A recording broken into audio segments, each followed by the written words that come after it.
उलझने और फैसले गुसु लैन और यिलिंग वेई क्लैन के बीच इस गठबंधन की खबर पूरे कल्टीवेशन वर्ल्ड में आग की तरह फैल गई। यह सिर्फ दो लोगों का निकाह नहीं था, बल्कि दो ताकतों का एक होना था। क्लाउड रिसेसेस में इस बात को लेकर काफी संजीदगी थी। लैन किरेन तमाम पुरानी रस्मों को पूरे अदब के साथ निभाना चाहते थे। वहीं लैन शीचेन अब एक समझदार लीडर की तरह तैयारियों का जायजा ले रहे थे। जब उन्होंने तारीख को लेकर बात की तो पास ही खड़े लैन वांगजी ने हमेशा की तरह खामोशी अख्तियार कर रखी थी। उन्हें बचपन से पता था कि उनकी शादी तय हो चुकी है। वेई वुशियान हमेशा अयुआन के हाथों उनके लिए तोहफे भेजा करते थे और उन्हें आने वाला दामाद कहते थे। वांगजी ने इसे ही अपनी तकदीर मान लिया था, पर इस सब के बावजूद आज उनके दिल के किसी कोने में एक अजीब सी बेचैनी थी। दूसरी तरफ यिलिंग वेई क्लैन में जश्न का माहौल था। हर तरफ सुर्ख लाल बैनर लगे थे और दावत की तैयारियां चल रही थी। लेकिन इस सारे शोर से दूर अयुआन अपने कमरे में अकेले बैठे थे। सामने शादी का लाल जोड़ा रखा था, जिसे देखकर उनके चेहरे पर खुशी का कोई नामो निशान न था। गेगे दरवाजे पर जिन लिंग खड़े थे, उनके चेहरे पर एक हिचकिचाहट थी। वे कमरे के अंदर आए और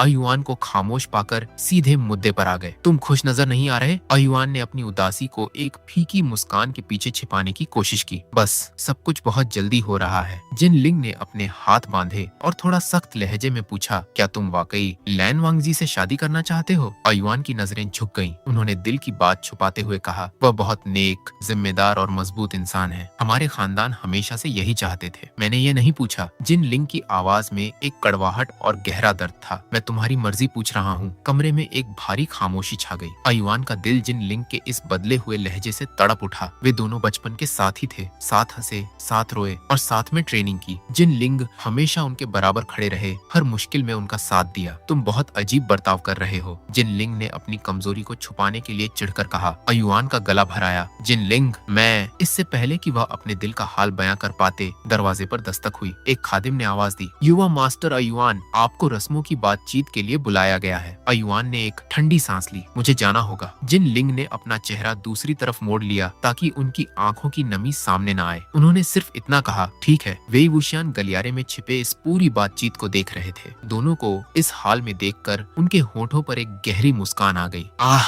यह जवानी की मोहब्बत भी क्या चीज है। उन्होंने सालों से इन दोनों के बीच की नोकझोंक को एक गहरे जुड़ाव में बदलते देखा था। जवानी में वे खुद इन जज्बात से बेखबर रहे थे, लेकिन अब वे सब कुछ बहुत अच्छी तरह समझते थे। मगर शादी की रस्में शुरू हो चुकी थीं। जिंदगी में पहली बार वेई वुशियान के दिल में एक खौफ पैदा हुआ कि कहीं उनसे कोई बड़ी चूक तो नहीं हो गई। यिलिंग वेई क्लैन का मुख्य हॉल सुर्ख लाल और सुनहरे रंगों से जगमगा रहा था। हवा में लोबान और ताजे फूलों की महक घुली हुई थी। बड़े बड़े कल्टीवेटर्स इस ऐतिहासिक पल के गवाह बनने के लिए जमा थे। वेई वुशियान अपनी सेरेमोनियल पोशाक में फख्र से मुस्कुरा रहे थे। जैसे ही आयुआन को आगे बढ़ते देखा, उन्होंने राहत की सांस ली। आखिरकार वह दिन आ ही गया। आयुआन के कदम भारी थे। उनका दिल सीने में इतनी जोर से धड़क रहा था कि उन्हें खुद अपनी धड़कनें सुनाई दे रही थीं। सामने लैन वांगजी अपने सफेद और नीले लिबास में बेहद गरिमा और सादगी के साथ खड़े थे। उनकी सुनहरी आंखें हमेशा की तरह शांत थीं, मगर उस शांति के पीछे कोई गहरा राज छुपा था। जब रस्में शुरू हुई तो पुरोहित ने मंत्र पढ़ते हुए कहा, आज हम दो महान कल्टीवेटर्स को वफादारी और मोहब्बत के अटूट बंधन में बांध रहे हैं। अयुआन का दम घुटने लगा। उन्हें अपने पिता की कही बातें याद आने लगी। वांगजी तुम्हारे लिए सबसे बेहतरीन जीवन साथी हैं। वह हमेशा तुम्हारी हिफाजत करेंगे। लेकिन क्या यह सच था? क्या उनका दिल भी यही चाहता था? पुरोहित ने पूछा। वेयुआन, क्या आपको यह रिश्ता मंजूर है? अयुआन का पूरा वजूद कांप उठा। उन्होंने एक गहरी सांस ली और उस खामोशी को चीरते हुए कहा, मुझे यह मंजूर नहीं है। पूरे हॉल में जैसे सन्नाटा पसर गया। वेई वुशियान की मुस्कान गायब हो गई और चेहरे पर घबराहट साफ दिखने लगी। मेहमान आपस में कानाफूसी करने लगे कि क्या वाकई वेई खानदान के वारिस ने इस पाक रिश्ते से इनकार कर दिया है। वेई वुशियान ने माहौल को संभालने के लिए एक झूठी हंसी हंसते हुए कहा, अयुआन, ये क्या मजाक है? तुम घबरा रहे हो। कोई बात नहीं, एक गहरी सांस लो। नहीं शिजुन, अयुआन ने कदम पीछे हटाते हुए बेहद संजीदगी से कहा, मैं पूरे होशो हवास में कह रहा हूँ, मैं वांगजी से शादी नहीं कर सकता। वेई वुशियान का दिमाग सुन्न हो गया। उन्होंने गुस्से और हैरानी से पूछा, यह क्या नादानी है? तुम दोनों का रिश्ता बचपन से तय है, फिर आज अचानक यह सब क्यों? अयुआन ने अपनी मुट्ठियां भींच ली। मैं वांगजी की बेहद इज्जत करता हूँ, मगर मेरे दिल में उनके लिए एक शौहर जैसी मोहब्बत नहीं है। हॉल में हंगामा मच गया। वेई वुशियान ने गुस्से में लैन वांगजी की तरफ देखा, यह सोचकर कि वह नाराज होंगे, लेकिन वांगजी के चेहरे पर कोई शिकन नहीं थी। वह ऐसे खड़े थे जैसे उन्हें पहले से इस बात का इल्म था। उनकी आंखों में कोई गुस्सा नहीं, बल्कि एक अजीब सा सुकून था। आखिर क्यों? क्यों? वेई वुशियान का सब्र जवाब दे रहा था। अगर वांग जी में कोई कमी नहीं है तो क्या तुम्हारे दिल में कोई और है? इस सवाल पर पूरा हॉल एक बार फिर सांस रोके खड़ा हो गया। अयुआन ने जवाब देने के लिए अपनी नजरें उठाई ही थीं कि एक भारी आवाज गूंजी, बस कीजिए, लैन शिचेन आगे आए। उनके लहजे में एक ठहराव और फैसला था। यह वक्त किसी पर दबाव डालने का नहीं है। अगर वेई गोंगजी इस रिश्ते से खुश नहीं है तो हमें उनके फैसले का एहतराम करना चाहिए। वेई वुशियान ने बेबसी से देखा, लेकिन तभी लैन वांगजी ने बात काटते हुए कहा, यह ठीक है। उन्होंने आ युआन की तरफ देखा और फिर वेई वुशियान की तरफ मुड़कर हल्के से झुक गए। यह गठबंधन दोनों क्लैंस की भलाई के लिए था, लेकिन जबरदस्ती के रिश्ते से किसी का भला नहीं होता। वेई वुशियान खामोश रह गए। उनकी छठी इंद्री कह रही थी कि कोई बहुत बड़ी बात है जो उनसे छुपाई जा रही है, लेकिन इस वक्त वांगजी और आयुआन के चेहरों पर नाराजगी की जगह एक सुकून था। शादी की रस्म खत्म होने से पहले ही टूट चुकी थी। मेहमान धीरे धीरे वापस लौट रहे थे। वेई वुशियान अपने कमरे में अकेले बैठे उन शादी के कागजातों को देख रहे थे जिन पर अब कभी दस्तखत नहीं होने थे। वे समझ नहीं पा रहे थे कि जिस बच्चे ने कभी किसी बात के लिए मना नहीं किया, उसने आज इतना बड़ा कदम क्यों उठाया। तभी दरवाजे पर एक हल्की सी दस्तक हुई। लैन वांगजी अंदर आए। क्या हम बात कर सकते हैं? वेई वुशियान ने अपने सिर को थामते हुए पूछा। वांगजी ने हामी में सिर हिलाया। क्या तुम्हें मालूम था कि ऐसा कुछ होने वाला है? वेई वुशियान ने पूछा। एक पल की खामोशी के बाद जवाब मिला, हाँ। वेई वुशियान ने एक गहरी आह भरी। और तुमने मुझे बताना जरूरी नहीं समझा? आप उस वक्त किसी की नहीं सुनते? वांगजी ने बेहद सादगी से कहा। वेई वुशियान ने थोड़ा चिढ़कर कहा, मैं सबकी सुनता हूँ। लेकिन वांगजी की गंभीर नजरें देखकर वे खुद ही मुस्कुरा दिए। खैर, शायद हमेशा नहीं। वे पीछे की तरफ झुके और छत को देखते हुए बोले, मुझे बस ये समझ नहीं आ रहा कि उसने मुझसे अपने दिल की बात क्यों छुपाई। अगर वह खुश नहीं था तो पहले क्यों नहीं बताया? वांगजी कुछ देर खामोश रहे, जैसे शब्दों को तौल रहे हों। फिर बोले, शायद वह डरता था। किस बात से? वांगजी ने उनकी आंखों में देखा। आपको मायूस करने से। यह बात सीधे वेई वुशियान के दिल पर लगी। उनका सीने में एक अजीब सा दर्द उठा। क्या वे वाकई अपने ही बेटे के जज्बात को समझने में इतने अंधे हो गए थे? क्या उन्होंने अपनी मर्जी को सही मानकर उस पर थोप दिया था? उन्होंने एक ठंडी सांस ली। मैं तो बस उसके लिए एक ऐसा हमसफर चाहता था जिस पर मैं आंख बंद करके भरोसा कर सकूं। वांगजी की आवाज बेहद नर्म थी। तो फिर अब उसके फैसले पर भी भरोसा रखिए। वह अपने दिल की बात बेहतर जानता है। वेई वुशियान ने उन्हें देखा और एक थकी हुई मुस्कान के साथ कहा, तुम इतने समझदार कब से हो गए? वांगजी के होठों पर एक हल्की सी मुस्कुराहट आई। संगत का असर है।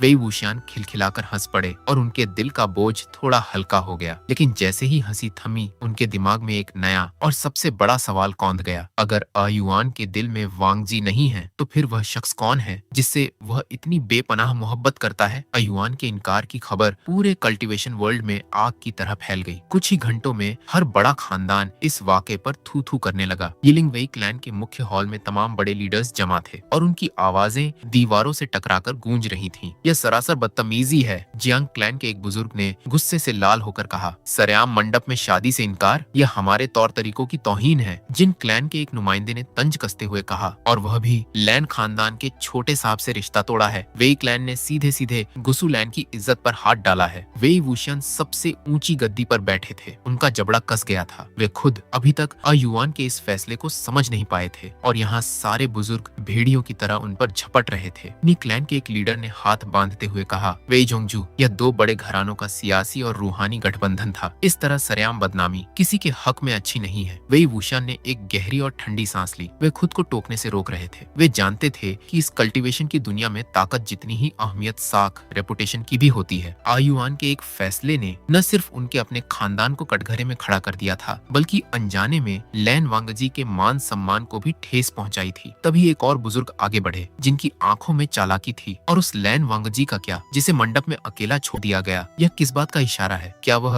अपशगुनी है? वेई वुशियान की आंखों में खून उतर आया। अपनी जबान को लगाम दीजिए। उस बुजुर्ग ने डरकर थोड़ा झुक तो दिया, लेकिन जो जहर वे घोलना चाहते थे वह हवा में घुल चुका था। हर तरफ से कानाफूसी शुरू हो गई। अपशगुनी दूल्हा, ठुकराया हुआ इंसान, घराने पर लगा दाग। वेई वुशियान ने अपनी मुट्ठियां भींच ली। ये वही लोग थे जो सालों पहले उनके पीछे भी बातें किया करते थे, जब पूरी दुनिया उनके खिलाफ हो गई थी। वे अच्छी तरह जानते थे कि यह दुनिया कितनी बेरहम है। वे वांगजी के साथ ऐसा कभी नहीं होने दे सकते थे। तभी जिन गुआंग्याओ जो अब तक खामोश थे, अपनी शातिर और नर्म आवाज में बोले, वेई जोंगजू, जो हुआ वह बेहद अफसोसजनक है, लेकिन इस मुश्किल का एक हल अब भी है। वेई वुशियान ने एक भौं उठाई। कैसा हल? जिन गुआंग्याओ मुस्कुराए। सीधा सा हल है। शादी की तैयारियां पूरी हैं। दोनों घरानों का गठबंधन तय हो चुका है। अगर वेई गोंगजी यह शादी नहीं करना चाहते तो वेई खानदान से ही किसी किसी और को उनकी जगह लेनी होगी और क्लैन लीडर होने के नाते आपसे बेहतर और कौन हो सकता है। यह बात किसी बिजली की तरह हॉल में गिरी। वेई वुशियान सन्न रह गए। तुम, ये क्या बकवास है। पूरे हॉल में शोर मच गया। लोग कहने लगे कि यह बिल्कुल सही रास्ता है। अगर अयुआन नहीं तो खुद वेई वुशियान को यह जिम्मेदारी उठानी चाहिए। वेई वुशियान गुस्से में अपनी जगह से खड़े हो गए और मेज पर हाथ दे मारा। क्या आप सबका दिमाग ठिकाने पर है? मैंने वांग जी को बचपन से देखा है, वह और अयुआन भाइयों की तरह, इसीलिए तो इस मामले को यहीं रफा दफा करना होगा। जिन ग्वांग्याओं ने बेहद ठंडे लहजे में बात काटी। क्या आप चाहेंगे कि लैन खानदान यहाँ से बेइज्जत होकर लौटे? क्या आप चाहते हैं कि वांग जी को पूरी जिंदगी ठुकराया हुआ और कमतर समझा जाए? वेई वुशियान की सांसें अटक गईं। वांग जी ठुकराया हुआ? पहली बार उनके दिल में एक अजीब सा खौफ पैदा हुआ। उन्होंने सोचा, कल जब वांग जी उस मंडप में अकेले खड़े थे और चारों तरफ बातें बन रही थीं, तब भी उनके चेहरे पर कोई शिकन नहीं थी। उन्होंने आयुआन के फैसले को कितनी खामोशी और शालीनता से स्वीकार कर लिया था। वेई वुशियान से बेहतर कौन जानता था कि अपनों से दूर होने और ठुकराए जाने का दर्द क्या होता है। उनका दिमाग चकराने लगा। उन्होंने कभी शादी के बारे में नहीं सोचा था। उनकी पूरी जिंदगी अयुआन और अपने खानदान की हिफाजत में गुजर गई थी। लेकिन क्या वे वांगसी को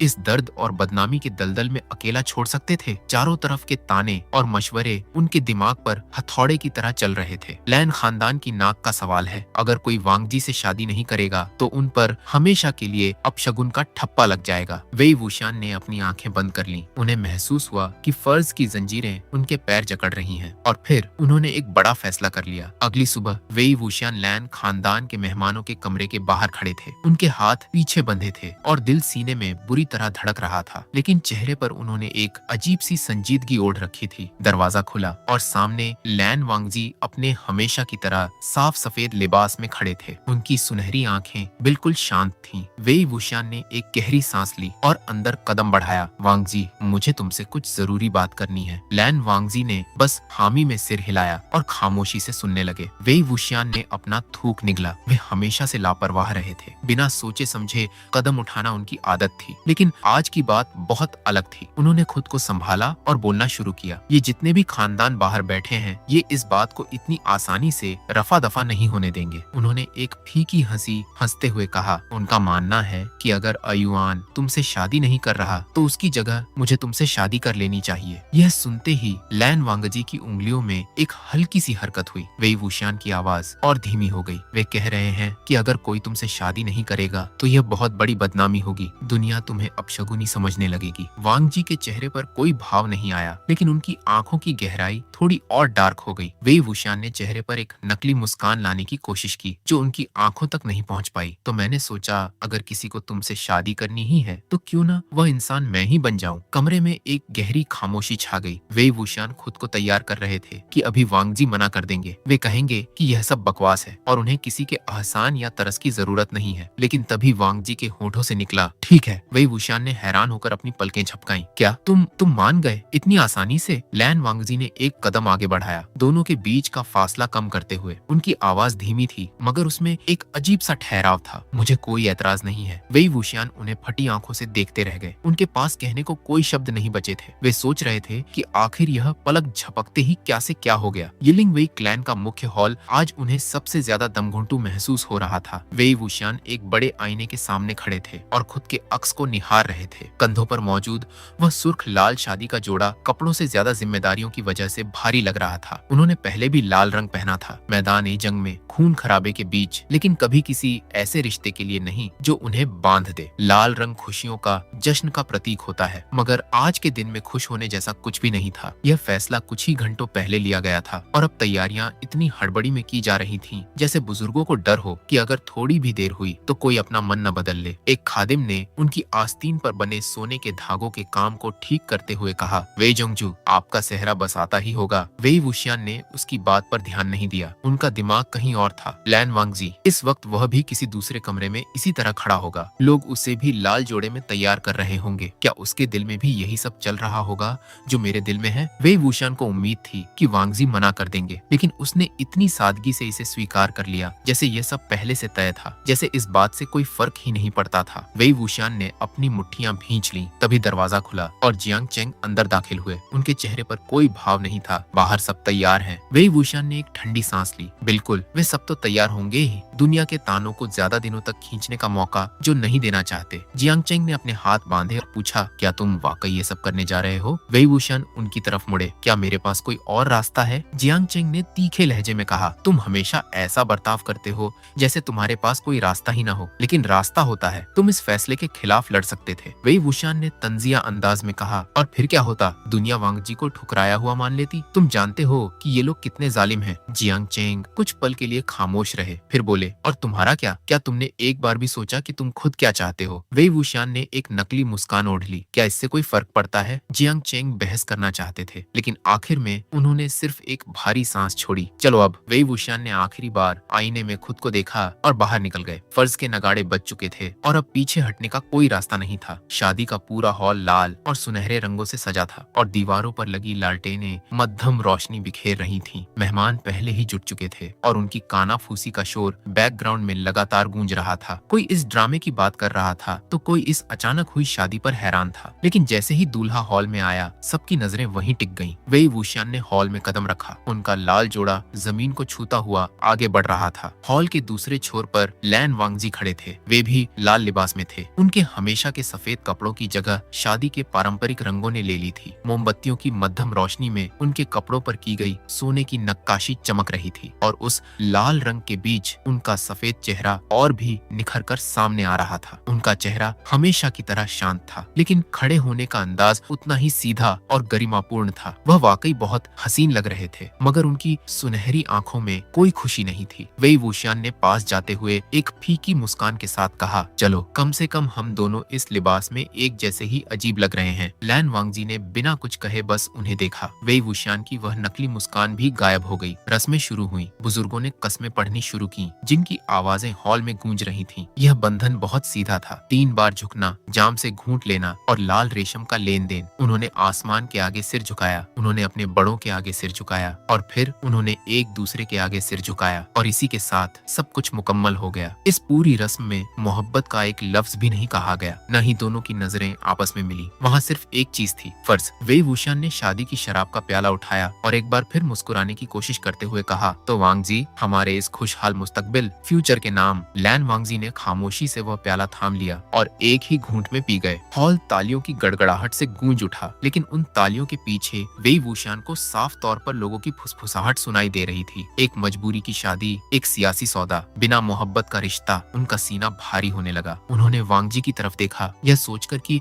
शायद उनकी आंखों में कोई नाराजगी या पछतावा दिखेगा, लेकिन वहाँ कुछ नहीं था, सिर्फ एक खामोश कसमसाहट और स्वीकार्यता। वेई वुशियान को इस शांति से नफरत होने लगी थी, मगर अब पीछे हटने का कोई रास्ता नहीं था। वे शादी के बंधन में बंध चुके थे, एक ऐसा बंधन जो मोहब्बत से नहीं बल्कि दुनिया के दबाव और फर्ज के बोझ से बना था। वेई वुशियान को अपनी पूरी जिंदगी में खुद पर इतना बड़ा संकोच और कैद कभी महसूस नहीं हुई थी। क्लाउड रिसेसेस की शांत हवाओं में आज एक अजीब सा भारीपन था। लैन किरेन अपने स्टडी रूम में बिल्कुल खामोश बैठे थे। उनकी उंगलियां आपस में गुथी हुई थीं और दिमाग ख्यालों के भंवर में था। चंदन की मध्यम खुशबू भी उनके सीने पर जमी इस बेचैनी के बोझ को कम नहीं कर पा रही थी। लैन खानदान के छोटे साहब गुस्सू के दूसरे रत्न लैन वांगजी का निकाह हो चुका था, मगर इस तरह, इस रूप में इसकी उम्मीद किसी को नहीं थी। एक जल्दबाजी में किया गया फैसला, एक मजबूरी का सौदा। यह बात लैन खानदान के हर उसूल के खिलाफ थी जिसके लिए वे जाने जाते थे, सहनशीलता, सम्मान और ठहराव। लेकिन आज वे हालात के आगे बेबस थे। लैन किरेन ने अपनी आंखें बंद कर लीं। रस्मों से पहले उन्होंने वांगजी से कहा था, तुम्हें इस रिश्ते से इनकार कर देना चाहिए था। वे सिर्फ अपने भतीजे के दिल का हाल जानना चाहते थे, मगर वांगजी ने हमेशा की तरह सिर्फ अदब से सिर झुकाया और कहा था, यह वह रास्ता है जो किस्मत ने मेरे सामने रखा है। मैं इससे मुंह मोड़कर अपने खानदान को बदनाम नहीं करूंगा। खानदान की इज्जत। लैन किरेन अच्छी तरह जानते थे कि वांगजी के रग रग में फर्ज बहता है। वह कभी उस चीज के खिलाफ नहीं लड़ेगा जो दुनिया उससे उम्मीद करती है, भले ही इसके लिए उसे अपनी खुशियों का गला घोंटना पड़े। पर क्या यह फैसला वाकई सही था? लैन शीचेन कमल के तालाब के किनारे अकेले खड़े थे और पानी की लहरों को निहार रहे थे। चांद की चांदी जैसी रोशनी पानी पर बिखर रही थी, पर उनका ध्यान इस खूबसूरती पर बिल्कुल नहीं था। उनका छोटा भाई अब एक शादीशुदा इंसान था, मगर जब शीचेन ने रस्मों के दौरान वांगजी की सुनहरी आंखों में देखा था तो उन्हें वहाँ सिर्फ एक खालीपन नजर आया था। न कोई खुशी, न कोई नाराजगी, बस एक खामोश कसमसाहट। शीचेन का दिल हुआ था कि आगे बढ़े, भाई का हाथ थामे और पूछे कि क्या वह वाकई इस फैसले से ठीक है, लेकिन वे पूछते भी तो क्या वे उसे इनकार करने को कहते? तब जब पूरी दुनिया पहले ही वांग जी के नाम पर बातें मना रही थी, जब उनके बड़े बुजुर्गों ने इस रिश्ते को अपनी खामोश मंजूरी दे दी थी। नहीं, वांग जी अपना फैसला ले चुका था और अब शीचेन को सिर्फ अपने भाई के इस फैसले का सम्मान करना था। मगर दिल के किसी कोने में एक अनजाना डर बैठ गया था। क्या वांग जी को इस बात का पछतावा होगा? क्या वेई वुशियान खुश रह पाएंगे? और इन दोनों का मुस्तकबिल, फ्यूचर अब क्या मोड़ लेगा? अपने कमरे की तन्हाई में लैन वांग जी अपनी मेज के पास बैठे थे और वह सुर्ख लाल जोड़ा अब भी उनके बदन पर था। निकाह मुकम्मल हो चुका था, कस्में खाई जा चुकी थीं, शराब का वह घूंट भी हलक से नीचे उतर चुका था और अब वे किसी के शौहर थे। उन्होंने अपनी आस्तीन पर बने रेशम के धागों को धीरे से छुआ। लाल रंग, एक ऐसा रंग जो उन्होंने अपनी पूरी जिंदगी में कभी नहीं पहना था, एक ऐसा रंग जो खुशियों और मोहब्बत के लिए बना था। मगर इस रिश्ते में मोहब्बत कहीं नहीं थी, सिर्फ फर्ज था। उन्होंने रस्मों के दौरान वेई वुशियान के चेहरे को देखा था, चेहरे पर जबरदस्ती ओढ़ी हुई वह हंसी, एक ऐसी मुस्कान जो आंख तक नहीं पहुंच पा रही थी। वेई वुशियान जैसा आजाद इंसान कभी किसी पिंजरे के लिए नहीं बना था और फिर भी आज वह खुद चलकर इस कैद में आ गया था। वांग जी समझ नहीं पा रहे थे कि वे क्या महसूस करें। उन्होंने कभी शादी के बारे में नहीं सोचा था, यह उनकी जिंदगी का हिस्सा ही नहीं था। उनके पास उनका फर्ज था, उनकी तलवार थी और उनका कल्टीवेशन। लेकिन जैसे ही यह बंधन पक्का हुआ, उनके सीने में एक अजीब सा अनजाना दर्द उठ खड़ा हुआ। वेई वुशियान अब उनके हमसफर थे, एक ऐसे हमसफर जिनके दिल में उनके लिए कोई जगह नहीं थी। वांग जी ने अपनी नजरें झुका ली, उनकी उंगलियां आस्तीन पर कस गईं। पर इससे क्या फर्क पड़ता है? इस रिश्ते में मोहब्बत का वादा तो कभी किया ही नहीं गया था। वे अपना फर्ज निभाएंगे, लैन खानदान के वकार, डिग्निटी को बनाए रखेंगे। वे इससे ज्यादा की उम्मीद कभी नहीं करेंगे। मगर उनके अंदर से एक बेहद धीमी आवाज आई, क्या मुझसे कोई चूक हो गई? वेई क्लैन के गलियारे आज अजीब तरह से सुनसान थे। मेहमान कब के जा चुके थे और चारों तरफ सिर्फ लालटेनों की मध्यम रोशनी फैली थी। दीवारों पर सजी वे लाल कतरने अब आंखों को चुभ रही थीं, जो हर पल उस मजबूरी की याद दिला रही थीं जिसके तहत यह शादी हुई थी। वेई वुशियान भारी कदमों से अपने कमरे की तरफ बढ़ रहे थे। लाल जोड़ा अब भी उनके कंधों पर ढलका हुआ था। उनका चेहरा बिल्कुल सपाट था और दिमाग में उन जज्बातों का तूफान था जिसे वे खुद भी मानने से कतरा रहे थे। उनके पीछे पीछे लैन वांगजी खामोशी से चल रहे थे। उनका उठने बैठने का अंदाज हमेशा की तरह सीधा था, लेकिन नजरें जमीन पर टिकी थीं। दोनों के बीच का फर्क साफ था। एक तरफ वेई वुशियान जो हमेशा चुलबुले और बेबाक रहे और दूसरी तरफ वांग जी जो इतने संजीदा और अनुशासित थे। पर सच तो यह था कि दोनों में से किसी ने भी इस रास्ते को खुद नहीं चुना था और अब वे एक दूसरे के जीवन साथी थे। कमरा लाल मोमबत्तियों की रोशनी से नहाया हुआ था और उनकी लौ रेशमी दीवारों पर अजीब से साए बना रही थी। कमरे के बीचों बीच वह बड़ा सा बिस्तर सोने की नक्काशी के साथ सजा था, जैसे अपने नए मालिकों का इंतजार कर रहा हो। वेई वुशियान मुड़े और दरवाजे पर चुपचाप खड़े लैन वांगजी को देखा। वांगजी का चेहरा हमेशा की तरह पत्थर जैसा शांत था, लेकिन आस्तीन के पीछे छिपी उनकी मुट्ठियां कस चुकी थीं। वेई वुशियान ने एक गहरी सांस छोड़ी और अपने बालों को पीछे करते हुए बोले, तो आखिरकार हम यहाँ पहुंच ही गए। लैन वांगजी खामोश रहे। वह सन्नाटा भारी और दमघुंटू होता जा रहा था। वेई वुशियान ने एक फीकी हंसी हंसते हुए कहा, यकीनन ये इतिहास की सबसे अजीब और ठंडी शादी की रात होगी। लैन वांगजी ने अपनी नजरें थोड़ी उठाई, मगर चेहरे पर कोई भाव नहीं आने दिया। वेई वुशियान ने अपने माथे को सहलाते हुए फिर से एक ठंडी सांस ली। देखो वांगजी, मैं जानता हूँ कि यह सब बहुत अचानक हुआ है और मैं ये भी जानता हूँ कि तुम यह कभी नहीं चाहते थे, लेकिन अब जो हो गया है उसे हम बदल नहीं सकते। लैन वांगजी आखिरकार बोले। उनकी आवाज धीमी मगर पक्की थी। मैं समझता हूँ। वेई वुशियान ने अपनी पलकें झपकाई। उन्हें लगा था कि वांगजी शायद कोई नाराजगी दिखाएंगे या गुस्सा करेंगे, लेकिन वह इतनी आसानी से इस बात को मान रहे थे। इस बात ने न जाने क्यों वेई वुशियान के सीने में एक अजीब सी जकड़न पैदा कर दी। तुम्हें खुद पर जाती करने की जरूरत नहीं है, वेई वुशियान ने बुदबुदाते हुए कहा। हम बस धीरे धीरे चीजों को समझने की कोशिश करेंगे। लैन वांगजी कुछ पल हिचकिचाए, फिर उन्होंने हामी में सिर हिलाया। फिर कमरे में खामोशी पसर गई। वेई वुशियान ने अपनी शादी के जोड़े की बेल्ट को ढीला किया। ठीक है, फिर अब सो जाना चाहिए। तुम्हारा तो पता नहीं, पर मैं बुरी तरह थक चुका हूँ। वे बिस्तर की तरफ बढ़े, अपने जूते उतारे और बैठ गए। लैन वांगजी कुछ देर वहीं खड़े रहे, फिर बहुत सलीके से बिस्तर के दूसरी तरफ आए और अपनी ऊपरी पोशाक को उतार कर तह करके रख दिया। जब दोनों उस रेशमी चादर के नीचे लेटे तो हवा में एक अजीब सा तनाव था। वे फर्ज के धागे से बंध तो चुके थे, लेकिन मुस्तकबिल, फ्यूचर में क्या छुपा है यह कोई नहीं जानता था। था। इस वक्त उनके पास सिर्फ एक गहरी खामोशी थी और उस रिश्ते का बोझ जो दोनों में से कोई भी नहीं चाहता था। जब लैन वांगजी की आंख खुली, सी की आंख खुली, तो हवा में एक बिल्कुल अजनबी खुशबू घुली हुई थी। कमरे में पूरी तरह शांति थी। बस खुली खिड़की से आती सुबह की ठंडी हवा से हाथ से पर्दों की सरसराहट हो रही थी। नीचे मौजूद वह मखमली बिस्तर बेहद आरामदायक था, पर वांगजी को उससे कोई सुकून नहीं मिल रहा था। रात भर वे ठीक से सो भी नहीं पाए थे। उनकी सुनहरी आंखें खुली और उन्होंने लाल पर्दों से छनकर आती सुबह की मध्यम रोशनी को देखा। पास ही वेई वुशियान अब भी गहरी नींद में थे। उनके लंबे काले बाल तकिए पर बिखरे पड़े थे और सांसें बिल्कुल शांत और धीमी चल रही थीं। शादी का वह लाल जोड़ा अब एक तरफ हटा दिया गया था और वे रात के सादे कपड़ों में थे, मगर उस रस्म का भारीपन अब भी हवा में महसूस हो रहा था। लैन वांगजी ने अपनी नजरें वहां से हटा ली। यह उनका घर नहीं था। यिलिंग में वेई खानदान का यह माहौल उनके क्लाउड रिसेसेस की शांत वादियों से बिल्कुल जुदा था। वहाँ के रूहानी सन्नाटे की जगह यहाँ सुबह सुबह ही चहल पहल शुरू हो चुकी थी। कमरे के बाहर लोग दबी जुबान में बातें कर रहे थे। गलियारों में कदमों की आवाजें गूंज रही थीं। यहाँ की हवा भी अलग थी, जिसमें एक अजीब सी आध्यात्मिक ऊर्जा और जड़ी बूटियों की महक रची बसी थी। यह माहौल बुरा नहीं था, मगर इसमें उनके अपने घर जैसी बात नहीं थी। कमरे के बाहर गलियारों में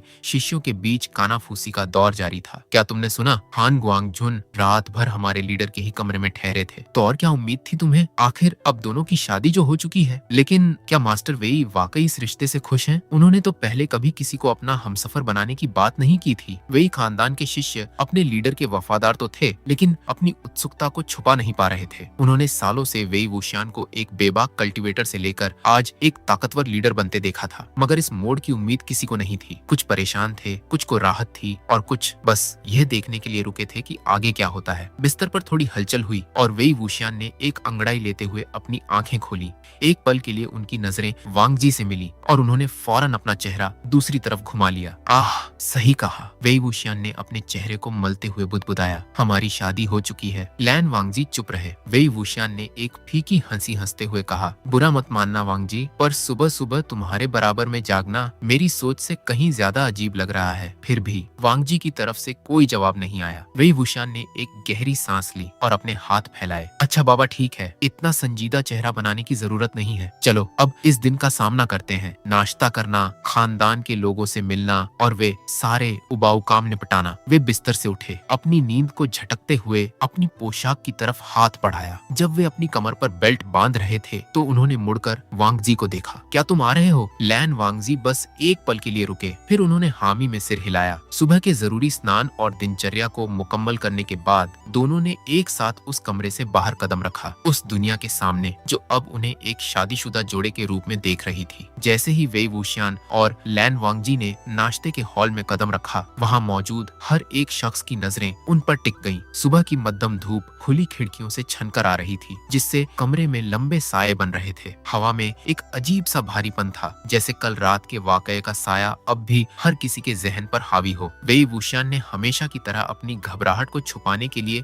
चेहरे पर एक बड़ी सी मुस्कान ओढ़ ली। सुप्रभात, आज नाश्ते में क्या खास बना है? कुछ शिष्यों ने घबराकर एक दूसरे को देखा और फौरन अपनी नजरें झुका ली। वेई खानदान के बड़े बुजुर्ग जो हमेशा खुलकर अपनी बात रखते थे, आज वे भी कुछ बोलने से कतरा रहे थे। लैन वांगजी हमेशा की तरह खामोश खड़े थे। उनका चेहरा बिल्कुल सपाट था और उनके उठने बैठने का अंदाज उतना ही अनुशासित। वेई वुशियान ने मन ही मन एक ठंडी सांस ली। यह सुबह वाकई बहुत अजीब होने वाली है। वे अपनी गद्दी पर बैठे और साथ ही लैन वांगजी को भी अपने पास बैठने का इशारा किया। वेई वुशियान का यह अंदाज भले ही बहुत दोस्ताना और सहज था, लेकिन जैसे ही वे पास बैठे, वांगजी के बदन में आई हल्की सी अकड़न उनसे छुपी नहीं रही। एक खादिम ने उनके सामने सादे दलिए कौनी का कटोरा रखा। वेई वुशियान ने पहला निवाला मुंह में लेते ही अपना चेहरा सिकोड़ लिया। उफ, बिल्कुल फीका है। वांगजी ने न चाहते हुए भी एक पल के लिए उनकी तरफ देखा। वेई वुशियान के होठों पर एक शरारती मुस्कान आ गई। क्या मुझे मसालों और स्वाद की आदत है? जरा ये चक्कर देखो। बिना वांगजी की इजाजत का इंतजार किए उन्होंने सीधे वांगजी के चॉपस्टिक्स थामे और अपने कटोरे से मसालेदार टोफू का एक टुकड़ा उठाकर उनके कटोरे में रख दिया। पूरे हॉल में जैसे सन्नाटा पसर गया। वांगजी की उंगलियां चॉपस्टिक्स पर थोड़ी सी कसमस आईं, मगर उन्होंने इस बात का बुरा नहीं माना। एक पल रुककर उन्होंने बहुत शालीनता से उस टुकड़े को मुंह में रख लिया। वेई वुशियान सांस रोके उनके चेहरे के भाव बदलने का इंतजार करने लगे, मगर वहाँ कोई हलचल नहीं हुई। तो कैसा लगा? वेई वुशियान ने कुरेदते हुए पूछा। लैन वांगजी ने बहुत सलीके से चॉपस्टिक्स नीचे रखे। बेहतर है। वेई वुशियान खिलखिलाकर हंस पड़े। वाह, खुद हान गुआंगजुन के मुंह से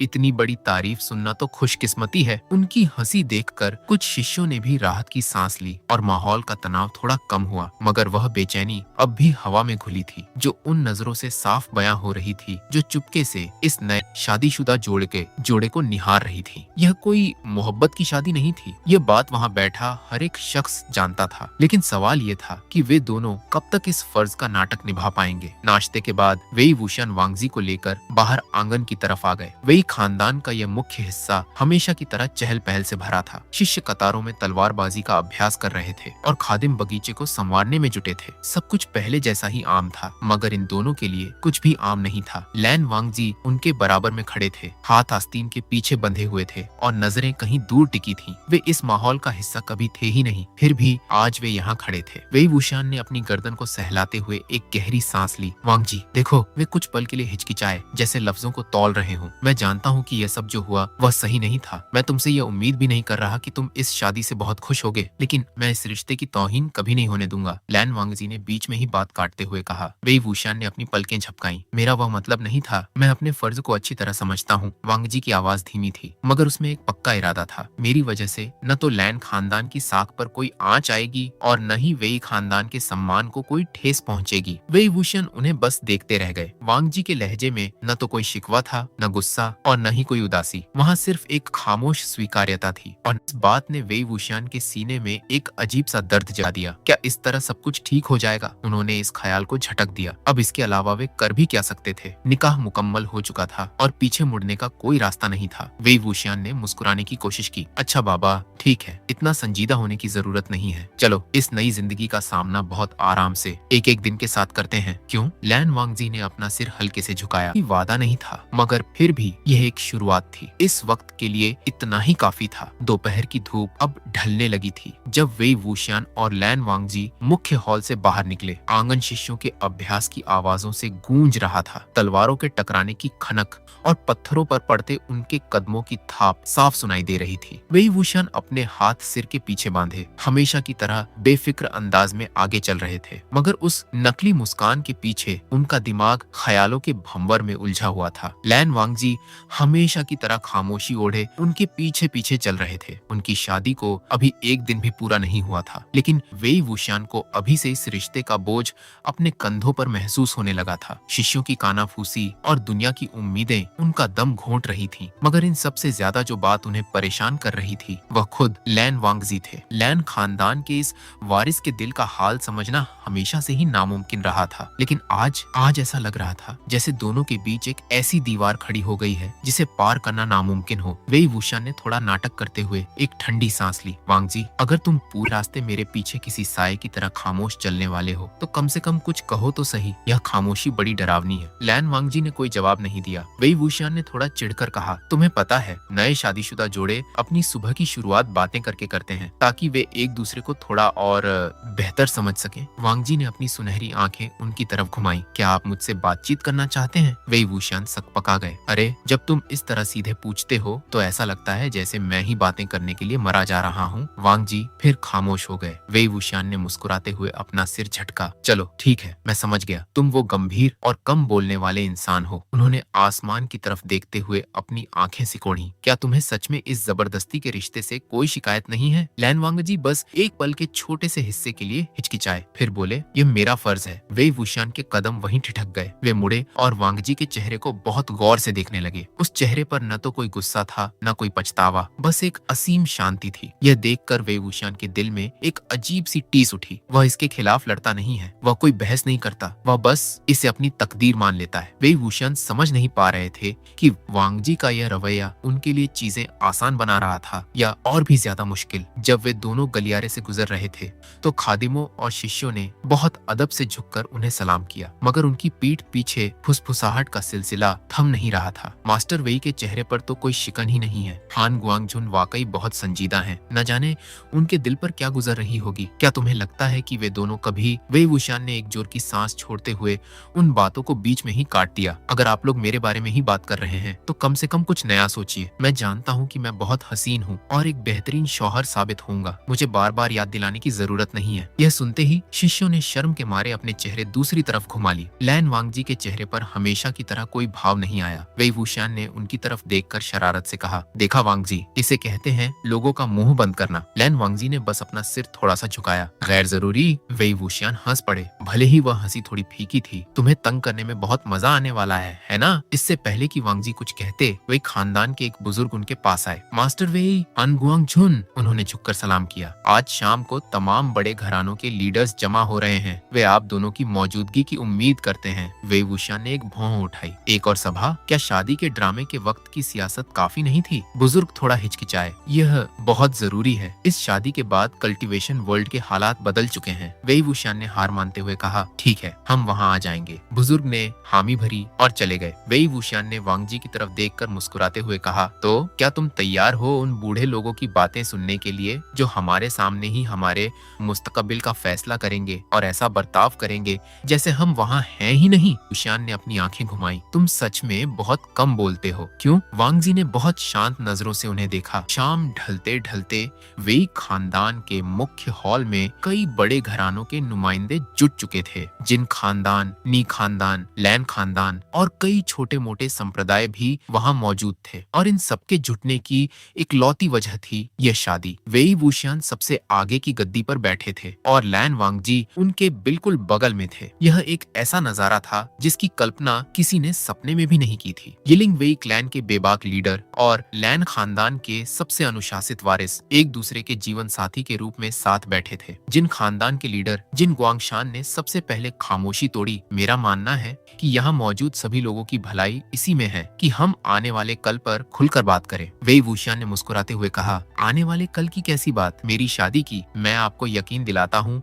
कि मैं और मेरे शौहर इस रिश्ते से बेहद खुश हैं। लैन वांगजी ने इस बात पर भी कोई प्रतिक्रिया नहीं दी। जिन गुआंगशान के होठों पर एक कड़वी मुस्कान आई, यहाँ सवाल आपकी निजी खुशी का नहीं है मास्टर वेई। इस शादी के बाद घरानों के समीकरण बदल चुके हैं। लैन खानदान और वेई खानदान पहले भी दोस्त थे, लेकिन इस गठबंधन ने उस ताकत को और बढ़ा दिया है। वेई वुशियान की मुस्कान जरा भी कम नहीं हुई। तो इसमें गलत क्या है? आपको तो खुश होना चाहिए। लैन खानदान हमेशा अपने इंसाफ और उसूलों के लिए जाना जाता है। क्या यह बेहतर नहीं है कि वे मेरे खिलाफ खड़े होने के बजाय आज मेरे साथ खड़े हैं? जिन गुआंगशान का चेहरा थोड़ा सख्त हो गया। दुनिया के मन में कुछ आशंकाएं हैं। वेई वुशियान अपनी गद्दी पर पीछे की तरफ झुके। अच्छा, तो खुलकर कहिए, कैसी आशंकाएं? कमरे में एक भारी सन्नाटा छा गया। यह कोई राज नहीं था कि बहुत से लोग यिलिंग पर वेई वुशियान के राज को पसंद नहीं करते थे। उनका काम करने का अलग तरीका, उनका बेबाक अंदाज, वे बाकी कल्टीवेटर्स जैसे बिल्कुल नहीं थे। और अब उन्होंने अपनी पीढ़ी के सबसे सम्मानित और अनुशासित कल्टीवेटर से शादी कर ली थी। कुछ लोगों के लिए यह वेई वुशियान की बढ़ती ताकत का सबूत था, तो कुछ के लिए यह एक बहुत बड़ा खतरा था। तभी नी खानदान के लीडर नी मिंगजुए ने अपनी भारी आवाज में कहा, इस सभा में शक की कोई गुंजाइश नहीं होनी चाहिए। वेई वुशियान ने खुद को एक काबिल लीडर साबित किया है। अगर देखा जाए तो यह शादी उनके इस मुकाम को और मजबूत ही करती है। वेई वुशियान मुस्कुराए। देखा, कम से कम कोई तो है जो बात को समझता है। जिन गुआंगशान के चेहरे पर नाराजगी साफ थी, लेकिन उन्होंने आगे कुछ नहीं कहा। लैन शीचेन, जो अब तक खामोश बैठकर सब देख रहे थे, आखिरकार बोले, मेरे भाई के साथ इस नए घर में कोई नाइंसाफी नहीं होनी चाहिए। वेई वुशियान उनकी तरफ मुड़े। उनकी आंखें थोड़ी गंभीर हुईं। बिल्कुल नहीं होगी, वह अब मेरे हमसफर हैं। लैन शीचेन ने बहुत शांत मगर पक्की नजरों से उन्हें देखा। तो उम्मीद है कि आप अपनी यह बात हमेशा याद रखेंगे। कमरे का तनाव और गहरा हो गया था। वेई वुशियान के चेहरे से वह मुस्कान तो नहीं हटी, लेकिन मन ही मन उन्होंने एक लंबी सांस ली। लगता है यह शादी का सफर जितना सोचा था उससे कहीं ज्यादा लंबा और पेचीदा होने वाला है। यिलिंग की पहाड़ियों पर सुबह की पहली किरण ने दस्तक दी, जिससे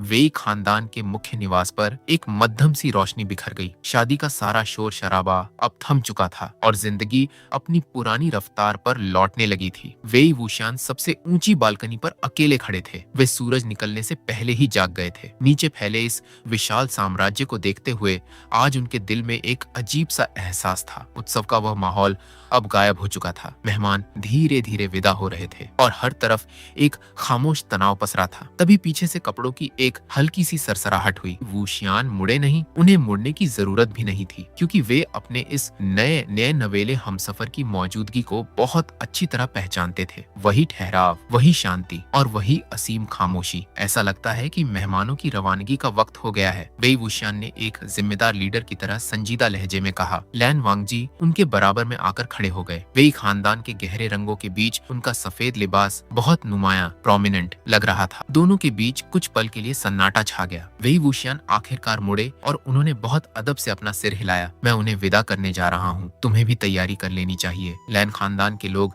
जल्द ही तुम्हारी वापसी की उम्मीद कर रहे होंगे। वांग जी ने उनकी तरफ देखा। उनकी सुनहरी आंखों में कोई गहरा राज छुपा था, मगर उन्होंने बस हामी में अपना सिर झुका दिया और वेई वुशियान वहाँ से चले गए। मुख्य आंगन में तमाम बड़े घरानों के लोग अपनी विदाई के लिए जुट रहे थे। इस शादी ने दुनिया भर के लीडर्स को एक जगह ला खड़ा किया था, मगर अब वक्त अपने अपने फर्ज की तरफ लौटने का था। लैन शीचेन सबसे पहले आगे बढ़े। उनके चेहरे पर हमेशा की तरह एक नर्म मुस्कान थी। वेई जुंगजू, आपकी इस बेहतरीन मेहमानवाजी के लिए हम आपके शुक्रगुजार हैं। वेई वुशियान ने भी पूरी औपचारिकता निभाते हुए सिर झुकाया। यह मेरे लिए फख्र की बात थी। जेवुजुन, आपका सफर महफूज रहे। लैन शीचेन की नजरें एक पल के लिए पीछे खड़े लैन वांगजी पर टिकी। भाई को देखकर उनका दिल थोड़ा भर आया, मगर उन्होंने दुआओं के अलावा और कुछ नहीं कहा। इसके बाद नी मिंगजुए आए। उन्होंने बस एक सख्त लहजे में सिर हिलाया। तुमने अपना फैसला ले लिया है वेई वुशियान। उम्मीद है कि यह फैसला सही साबित हो। वेई वुशियान के चेहरे के भाव नहीं बदले। ये तो आने वाला वक्त ही बताएगा, सेक्ट लीडर नी। वहीं दूसरी तरफ जिन गुआंगशान के होठों पर एक शातिर मुस्कान थी। आने वाला कल वाकई बहुत दिलचस्प होने वाला है। जिन लिंग अपने चाचा के पास खड़े थे, उन्होंने बहुत उलझन भरी नजरों से आयुआन को देखा। ऐसा लगा जैसे वे कुछ कहना चाहते हों, मगर आखिर में उन्होंने सिर्फ एक बार सिर हिलाया और मुड़ गए। और इस तरह एक एक करके सारे घराने वहां से रुखसत हो गए। वेई खानदान का आंगन एक बार फिर उनका अपना हो चुका था। आयुआन सुबह से ही वेई वुशियान के सामने आने से कतरा रहे थे। वे कमल के तालाब के किनारे अकेले बैठे थे और पानी में अपने ही अक्स को निहार रहे थे। उनके सीने में पछतावे का एक ऐसा बोझ था जो उन्हें जीने नहीं दे रहा था। उन्हें लग रहा था कि उन्होंने अपने पिता को बदनाम किया है। उन्होंने लैन वांगजी की तौहीन की है। वे खुद को बेहद खुदगर्ज महसूस कर रहे थे। मगर क्या मेरे पास इसके अलावा कोई और रास्ता था? उन्होंने अपनी मुट्ठियां कस ली। वे जानते थे कि उनके पिता उन्हें कभी दोष नहीं देंगे और यही बात उन्हें सबसे ज्यादा तड़पा रही थी। वेई वुशियान ने उनसे एक बार भी अपनी नाराजगी जाहिर नहीं की थी, न ही उनकी आंखों में कोई गुस्सा था। मगर आयुआन को वह फासला साफ महसूस हो रहा था। दोनों के बीच एक अनकहा भारीपन आ चुका था। ज्यादा सोचना सेहत के लिए अच्छा नहीं होता। आयुआन इस अचानक आई आवाज से चौंक गए। उन्होंने मुड़कर देखा। वेई वुशियान हाथ बांधे पास ही खड़े थे। उनके चेहरे पर कोई गुस्सा तो नहीं था, पर वह पुरानी बेफिक्री भी गायब थी। आयुआन ने अपना सिर झुका लिया। पिताजी। वेई वुशियान उनके पास ही बैठ गए और काफी देर तक दोनों के बीच खामोशी रही। क्या तुम खुश हो? आखिरकार वेई वुशियान ने पूछा। आयुआन की सांस अटक गई। उन्होंने हैरान होकर ऊपर देखा। मैं। वेई वुशियान की नजरें बिल्कुल थमी हुई थीं। तुमने अपने दिल की सुनी, मेरे लिए सिर्फ यही मायने रखता है। आयुआन ने अपना थूक निगला। लेकिन लैन वांगजी। वेई वुशियान ने पानी की तरफ देखते हुए एक हल्की सी सांस ली। लैन वांगजी ने इस हकीकत को मान लिया है और मैंने भी। यह बात बहुत सादी थी, इतनी सादी कि आयुआन का दिल और बैठ गया। उन्होंने अपनी मुट्ठियां और भींच ली। वेई वुशियान ने उन्हें और ज्यादा परेशान नहीं किया। वे खड़े हुए और बोले, जाओ बाकी शिष्यों के साथ अभ्यास करो। बहुत देर से यहाँ अकेले बैठे हो। आयुआन थोड़ा हिचकिचाए, फिर सिर हिलाकर खड़े हो गए। जाते जाते उन्होंने मुड़कर आखिरी बार अपने पिता को देखा। वेई वुशियान बिल्कुल बेजान बुत की तरह पानी को निहार रहे थे। पहली बार आयुआन के दिल में यह सवाल कौन था कि क्या उनके पिता की इस खामोशी के पीछे कोई ऐसा गहरा दर्द छुपा है जिसे वे समझ नहीं पा रहे। लैन वांगजी ने दोपहर का ज्यादातर वक्त अपने कमरे की तन्हाई में गुजारा। वेई खानदान उनके लिए कोई अजनबी जगह नहीं थी। वे पहले भी कई बार यहाँ आ चुके थे, लेकिन आज का दिन बहुत अलग था, क्योंकि आज वे यहाँ कोई मेहमान बनकर नहीं आए थे। आज वे इस घराने के लीडर के शौहर थे। इसके बावजूद वेई वुशियान के बर्ताव में कोई बदलाव नहीं आया था। वही औपचारिकता, वही दूरी और वही खुद पर काबू। वांगजी को इस बात की उम्मीद पहले से थी, लेकिन उम्मीद होने का मतलब यह नहीं होता कि दर्द कम हो जाए। तभी दरवाजे पर हुई एक दस्तक ने उनके ख्यालों का सिलसिला तोड़ा। वेई वुशियान अंदर दाखिल हुए। उन्होंने बहुत गौर से वांगजी को देखा और बोले, मैंने कल सुबह तुम्हारी क्लाउड रिसेसेस वापसी के लिए इंतजाम करवा दिए हैं। लैन वांगजी ने अपनी पलकें झपकाई। वापसी? वेई वुशियान का लहजा बिल्कुल सपाट था। तुम्हारा खानदान उम्मीद कर रहा होगा कि तुम जाकर उन्हें सारी रिपोर्ट दो। कमरे में एक पल के लिए सन्नाटा छा गया। क्या मुझे हमेशा के लिए चले जाना चाहिए? लैन वांगजी ने सीधे पूछा। वेई वुशियान ने अपना सिर थोड़ा सा घुमाया। क्या तुम यही चाहते हो? वांगजी की उंगलियां अपनी आस्तीन पर कस गईं। ये फैसला सिर्फ मेरा नहीं हो सकता। वेई वुशियान ने कुछ पल उन्हें निहारा, फिर बोले, तो फिर जब तक तुम्हारा दिल चाहे तुम यहाँ ठहर सकते हो। मैं तुम पर किसी भी बात का दबाव नहीं बनाऊंगा। एक और खामोश पल गुजरा, फिर वेई वुशियान मुड़े। आराम करो वांगजी, और वे चले गए। लैन वांगजी वहीं खड़े बंद दरवाजे को देखते रहे। उनके अंदर कुछ बुरी तरह टूट रहा था। एक ऐसा जज्बात बात जिससे वे खुद अनजान थे। वे बिना मोहब्बत की शादी के लिए तो तैयार थे, पर वे इस अजनबी दूरी के लिए बिल्कुल तैयार नहीं थे जो इस रिश्ते के साथ आई थी। मोमबत्ती की लौ मध्यम मध्यम कांप रही थी, जिससे कमरे की दीवारों पर लंबे साए बन रहे थे। लैन वांगजी खिड़की के पास बैठे अपने गुचिन गुचिन को संवार रहे थे। उनकी उंगलियां बहुत धीरे से तारों पर घूम रही थीं, उन्हें ट्यून कर रही थीं, भले ही उनका दिमाग कहीं और भटक रहा था। दूसरी तरफ वेई वुशियान बिस्तर पर पैर फैलाए लेटे थे और बिना किसी ध्यान के एक किताब के पन्ने पलट रहे थे। आखिरी मेहमान को गए कई घंटे बीत चुके थे। अब यह शादी किसी दुनिया के सामने दिखाने का तमाशा नहीं रह गई थी। अब वे दोनों बिल्कुल अकेले थे, एक ही कमरे में एक साथ। वेई वुशियान ने किताब को एक हल्की आवाज के साथ बंद किया और अंगड़ाई लेते हुए बोले, आह, आखिरकार थोड़ी शांति मिली। लैन वांगजी ने कोई जवाब नहीं दिया, हालांकि उनकी उंगलियां तारों पर थम गईं। वेई वुशियान ने एक भौं उठाते हुए उनकी तरफ देखा। क्या बात है? यह मत कहना कि तुम्हें अभी से इस फैसले पर पछतावा होने लगा है। लैन वांगजी ने अपना सिर थोड़ा सा घुमाया। मुझे कोई पछतावा नहीं है। वेई वुशियान ने बहुत उत्सुकता से उन्हें देखा। उन्होंने अपनी ठुड्डी पर उंगली रखी और मुस्कुराए। तुम बहुत असहज, अनकंफर्टेबल लग रहे हो। मैं नहीं हूँ। वाकई? मेरा मतलब है अगर तुम्हें कोई दिक्कत है तो मैं जमीन पर सो सकता हूँ। नहीं, वांगजी ने बीच में ही टोकते हुए बहुत पक्के लहजे में कहा। वेई वुशियान ने पलकें झपकाईं। अरे वाह, ये जवाब तो बहुत जल्दी आया। लैन वांगजी दोबारा अपने गुचिन की तरफ मुड़ गए और एक बेहद नर्म धुन बजाने लगे। एक ही कमरा साझा करना मेरे लिए नया नहीं है। वेई वुशियान ने अपना सिर झुकाया और उस धुन को सुनने लगे। अच्छा, तुम्हारा मतलब है बचपन में किसी के साथ कमरा शेयर करना? वेई वुशियान ने इस बात पर गौर किया। तुम और शीचेनगे बचपन में एक ही कमरे में रहते थे, है ना? लैन वांगजी ने हामी में सिर हिलाया। वेई वुशियान के होठों पर एक शरारती मुस्कान आ गई। चलो, तो मैं कोशिश करूंगा कि मैं उनसे बुरा रूममेट साबित न हूँ। वांगजी धुन बजाते रहे। उन्होंने आगे कोई बात नहीं की। धीरे धीरे कमरे का माहौल बदलने लगा। यह सन्नाटा अब चुभने वाला नहीं था, बल्कि इसमें एक अजीब सा सुकून था। वेई वुशियान कुछ देर खामोशी से लैन वांगजी को देखते रहे। फिर उन्होंने एक नाटक वाली सांस ली। ठीक है बाबा, ठीक है, आज रात मैं तुम्हें ज्यादा तंग नहीं करूंगा। वांगजी के हाथ एक पल के लिए रुके, फिर वे दोबारा बजाने लगे। वेई वुशियान करवट लेकर लेट गए और अपना सिर अपने हाथ पर टिका लिया। सुनो वांगजी। लैन वांगजी ने बजाना बंद नहीं किया। वेई वुशियान ने अपनी आंखें बंद कर ली। उनकी आवाज अब बहुत धीमी और संजीदा हो चुकी थी। क्या तुम्हें सच में मेरे यहाँ रुकने से कोई ऐतराज नहीं है? वांगजी के हाथ बिल्कुल थम गए। वेई वुशियान ने पहले भी कहा था कि वे उन पर वापस जाने का दबाव नहीं बनाएंगे, और फिर भी वे दोबारा यही सवाल पूछ रहे थे। लैन वांगजी ने मुड़कर देखा, मगर वेई वुशियान अपनी आंखें मूंद चुके थे। एक पल की खामोशी के बाद वांगजी की आवाज गूंजी, मैं यहीं रुकूंगा। यह सुनकर वेई वुशियान के होठों पर एक हल्की सी मुस्कान तैर गई, पर उन्होंने कुछ कहा नहीं। लैन वांगजी उन्हें कुछ देर देखते रहे और फिर दोबारा अपने गुचिन पर लौट आए। वह सुरीली और नर्म धुन पूरे कमरे में तैरने लगी। शादी के बाद पहली बार उन दोनों के बीच की हवा थोड़ी हल्की महसूस हो रही थी। एक ऐसी खामोशी जो अब अजनबी नहीं बल्कि थोड़ी अपनी सी लगने लगी थी।